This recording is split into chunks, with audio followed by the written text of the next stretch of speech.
এক কাঠলর নিলাম লইয়া গতকালকে 3 জন নিহত হয়েছেন। দক্ষিণ সুনামগঞ্জ এসপি সাহেবের সাথে যাতে ওরা 3 জন মানুষ বাহিরে না যেতে পারে আমার অনুরোধ।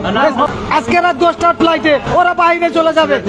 আমার বাংলাদেশ দক্ষিণ সুনামগঞ্জ শান্তিগঞ্জ বাংলাদেশ ওই এসপি সাহেবের সাথে আমার অনুরোধ যাতে ওরা বাহিরে না যেতে পারে। সবাই একবারে সকল একবারে গরু রক্ত বড়া আস্তা গরে ধরে রক্ত বড়া আসতে আমার বিশাল সকল গরু হামায় ভিতরে মাঝে গিয়া নিহত 2 জন, আমরা 2 জন, আমরা 2 জন, আর একজন আমরা 2 জন। এই কাঠলর নিলাম লইয়া গতকালকে 3 জন নিহত হয়েছেন। আপনারা দেখুন কাঠল বাজারও কিন্তু বর্তমানে হাজার হাজার কাঠল আছে, তবে মাত্র একটা কাঠল লইয়া গতকালকে যে মসজিদর নিলাম লইয়া যে সিলেট 2-3 জন মানুষ মারা গেছেন, এক পক্ষর 1 জন আর এক পক্ষর 2 জন। এই নিলামরে কেন্দ্র করিয়া কিতার লাগি মারা গেল আর এই বিষয়টারে কিভাবে এই মুরব্বিয়ে দেখুন আমরা তার কাছে জানবো। এটা হইল আসসালামু আলাইকুম। এটা হইল মসজিদের মাল যদি 1000 টাকার মাল থাকে এটা 10,000 ঘন্টা লিলাম উঠতে পারে। এর জন্য যে এলাকার মাতব্বর বা একজন ধনী ব্যক্তি তাই না আরেকজন মানুষের মারিলি বা এটা সম্পূর্ণভাবে অন্যায়। কারণ মসজিদও যা দিবা সব আল্লাহর নামে খামো লাগবো। এটা লইয়া কেন্দ্র করিয়া মারামারিটা এটা হইল না, এটা অন্যায়, সম্পূর্ণভাবে অন্যায়। এটা উচিত মতো এটার বিচার জনগণে এলাকার মুরব্বিয়া করিয়া দিতা। এলাকার চেয়ারম্যান গেছলা যাওয়ার পরে চেয়ারম্যানও তারা মানছে না। না মানলে এটা আইনের ব্যবস্থা আইনে করবো, এখন আইনের মাধ্যমে যাইতেইব। যারা মারা গেছে তারা দেশতনে 12বার অন্য দেশে যাইতো কি স্যার সেই বিষয়ে? না, এই বিষয়ে যাইতে পারতো না। এখন যাইব কেমনে? 2 জন মানুষের মারিয়ারা দেশতনে যাইব কি? এটা যাওয়া হইতো না। এটা কোনো সরকারের মাধ্যমে এটা এরারে দেশের আগার লাগি রাখিয়া উচিত বিচার করার লাগি আমরা জনগণের কাছে এটা সরকারের কাছে আবেদন করি। আর মাত্র একটা খাটল নিলাম দেওয়াত গিয়া 3 জন মানুষ মারা গেছেন, খুবই দুঃখর বিষয়। 5 টাকার রুগী লইয়া বেশ কয়েক বছর আগে গোয়ালা বাজার 2 জন মানুষ মারা গেছে। তো এই ধরনের জিনিস তো বারোইয়া ইতমাইব অসংখ্য খাটল বাজারও আছে।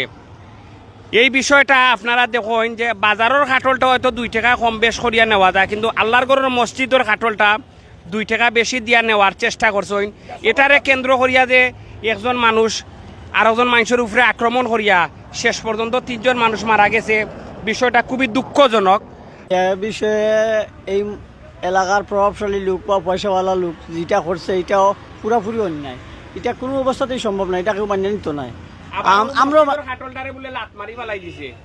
আমরা এটা মান্য নেই না, এটা তো অন্যায় করছেন বিচারায়। যদিও পয়সাওয়ালা হয়ে তখন তাই পয়সাওয়ালার কেন মসজিদের মাল এটা আল্লাহর ঘরে গেছে, যেহেতু আল্লাহর ঘরে গেছে এটা তো নিলাম অযথই অবশ্যই নিলাম বাড়তে থাকবো। তাই লাগে যে আরো আমার ডাকর উপরে ডাক দিলিছে এর লাগে এটা অন্যায় করে লিছে তারে মারলি তুইব এমন কোনো কথা নাই। এটা তো পুরাপুরি অন্যায় করছেন বিচারা, এটা করা উচিত নাই। এর ফলে লাত মারি তাই ফেলাইছেন, এটা আরেকটা অন্যায় করছেন।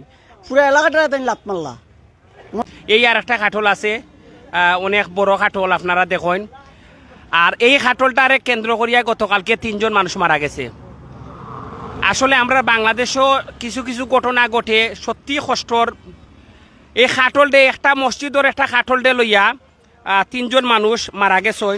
একবারে লাশ 300 ভাইলে বেছিলেই মু 300 বাইলে খরচই বতো নামি খরচা বড় কোষ। আচ্ছা, এই খাটলটা অনেক বড় খরচা খাটল। আপনারা এই খাটল লইয়া কেউ মারামারি করিয়া মার্ডার হওয়া লাগতো না। আর এটার দাম কত? এটার দাম 400 টাকা লাশ। লাস্ট 400, মানে এই মুহূর্তে ভিডিও দেখিয়া যদি কেউ আইনতে কত বেচবা? 400 টাকা বেচমু, 600 টাকা দাম কইমু। এই বিষয়ে আসলেই লজ্জাজনক। একটা খাটলকে কেন্দ্র করে এইরকম একটা প্রাণ হত্যার বিষয় নিয়ে এটা এতটুক আগুয়ানিটা ঠিক হয় নাই। আমি এটা আসলেই খুব লজ্জাবোধ করতে আছি। এলাকার জন্য এটা একটা লজ্জাবোধ। দেখুন আপনারা অসংখ্য খাটল বাজারও আছে, কিন্তু এই একটা খাটল ডে লইয়া মারামারি করিয়া গতকালকে এক পক্ষর 2 জন আর এক পক্ষর 1 জন মানুষ মারা গেছেন আমরা জানতাম পারছি। যদি আপনারা পুরা ভিডিওটা দেখতে চাইন, সেই ঘটনাটা জানতে চাইন, আপনারা সিলেটি চ্যানেল প্রাইম সিলেট এবং সিলেটি চ্যানেলও আপনারা দেখবা একটা খাটলর নিলামরে কেন্দ্র করিয়া মারা গেছে কিন্তু 3 জন মানুষ। খুবই দুঃখর বিষয়। খাটল লইয়া মারা গেছে 3 জন, আর ডুগি লইয়া মারা গেছে বাক্কা কয়েক বছর আগে ডুগি লইয়া গোয়ালা বাজার মারা গেছে 2 জন। এই ধরনের বিষয় তো আমরা বারোই আইতাম। আর মসজিদ কমিটির কাছে অনুরোধ করবো যারা নিলাম দিবা এই ধরনের মানুষ একটু দূরে রাখিয়া নিলাম দিবা।